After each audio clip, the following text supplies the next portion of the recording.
সারা রাত ঘুমাস? না বাবা, ওই নতুন একটা গেম এসেছে তো ওইটাই খেলতেছি। বাবা আমি জানি তুমি কি ভাবতেছো, আমি লেখাপড়ায় খারাপ, সারাদিন গেম খেলি, বন্ধুদের সাথে আড্ডাবাজি করি, রাতে ঘুমাই না, সকালে ঘুমাই, আমার জীবনে কি হবে, তাই না? না, আমি না তোকে অনেক বিশ্বাস করি এবং একদিন তুই অনেক ভালো একটা কাজ করবি। শুনে ভালো লাগলো যে তুমি আমার উপর বিশ্বাস রাখো। বাবা আমার একটা ফোন লাগবে। দাম কত? 40-45 হাজার টাকা হলে একটা ভালো ফোন পাওয়া যায়, কিনে দিবে বাবা? খবরদার না, পড়ালেখার নাই, চাকরি বাকরির খোঁজ নাই, সারাদিন গেম আর আড্ডাবাজি। মা দিলে তো তুমি মেজাজটা খারাপ করে। যা সত্য তাই তো বললাম, সংসার হাল ধরবে তা না, সারাদিন গেম আর গেম।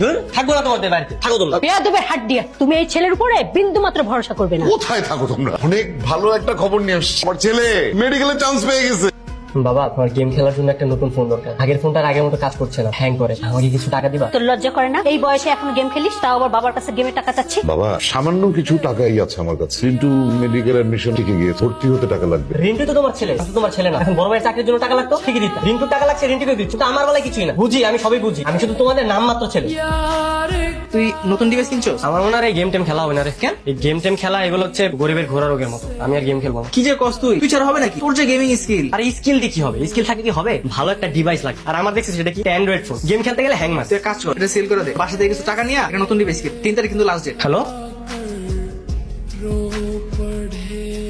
বন্ধু, সে কখন থেকে কান্না করে যাচ্ছে, এখন তো শান্ত হ। কিভাবে শান্ত হবো বল? গত 3টা দিন ধরে ঘুমাতে পারছি না। সবকিছুই তো বুঝতে পারছি, কিন্তু এভাবে কান্না করলে তো আঙ্কেল ফিরে আসবে না। তুই একটা চাকরি ম্যানেজ করে দেন আমাকে প্লিজ। আমার পরিবারকে তো এখন আমাকেই দেখতে হবে। স্যালারি কোনো ম্যাটার করে না, দরকার হলে আমি একটা পিওনের চাকরি করবো। আপনি চোখে কি ধুলো গেছে? এত পানি কেন? ওটা কিছু না, তুমি পড়তে থাকো। হ্যালো রিন্টু, হ্যাঁ আপু বলো। ঘরে না বাজার নেই, তুই আসার সময় 2 কেজি আলু আর কিছু সবজি আনতে পারবি? ঠিক আছে আপু। কি ব্যাপার, সারাক্ষণ দেখছি ফোনে কথাই বলছো। আচ্ছা তোমাকে একটু কেমন কেমন জানি লাগছে, তোমার কি কোনো সমস্যা? না মানে আন্টি, যদি কিছু মনে না করেন, এই মাসের টাকাটা কি অগ্রিম দেওয়া যাবে? এখন তো কোনো টাকা পয়সা নেই। আচ্ছা তুমি ঠিকঠাক মতো পড়াশোনা করাও, আমার মতো তোমার টাকাটা দিয়ে দিই। ঠিক আছে আন্টি। তোর ভার্সিটির ভর্তি লাস্ট ডেট কবে রে? 10 তারিখ। তোর ভর্তির জন্য কত টাকা লাগবে? এডমিশন ফি, যাবতীয় কাগজপত্র কিছু মিলিয়ে 38,000 টাকার মতো লাগবে। মা, বাবা যে 50,000 টাকা রেখে গেছে না, ওখান থেকে 38,000 টাকা রিন্টুর জন্য রেখে বাকি টাকাটা আমার কাছে দাও তো। দেখ ভাই, টাকাটা বুঝে শুনে খরচ করিস, অপচয় করিস না। অপচয় করবো না, এতটুকু বিশ্বাস রাখো। আলমারিতে তো টাকাটা নাই। টাকা নাই মানে? তুমি ভালো করে দেখছো? সব জায়গায় দেখছি, কোথাও টাকা নাই। অর্ণব, কি হয়েছে ভাইয়া? আলমারি থেকে টাকা তুই না বলে নিয়েছিস তাই না? হ্যাঁ নিয়েছি। তুই আলমারি থেকে টাকা নিয়েছিস কেন? প্রয়োজন ছিল তাই নিয়েছি, তাতে কি হয়েছে? তোর প্রয়োজন ছিল, ঘরে বাজার সদাই নিয়ে আর তুই না বলে টাকা নিয়েছিস, তোর মতো চুরি করেছিস। আমি চুরি করতে যাবো কেন? এটা আমার বাবার নিজের টাকা। তোমাদের যেমন অধিকার আছে, আমারও তো তেমন অধিকার আছে। তোমার যখন টাকার প্রয়োজন হয় তুমি টাকা নেও না? কই, আমি তো তোমাকে কখনো বাধা দিইনি। তুই আমার সামনে দাঁড়িয়ে চোখ রেঙিয়ে কথা বলছিস। হ্যাঁ বলছি, কি করবে তুমি?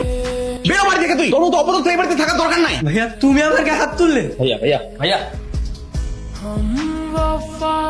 তুই ওকে বাড়ি থেকে বের করে দিলি? হ্যাঁ দিলাম মা, ওরকম একটা জঞ্জাল ঘরে থাকা থেকে না থাকা ভালো, আবর্জনা একটা ঘরের জন্য। ওকে তোর কাছে জঞ্জাল মনে হচ্ছে?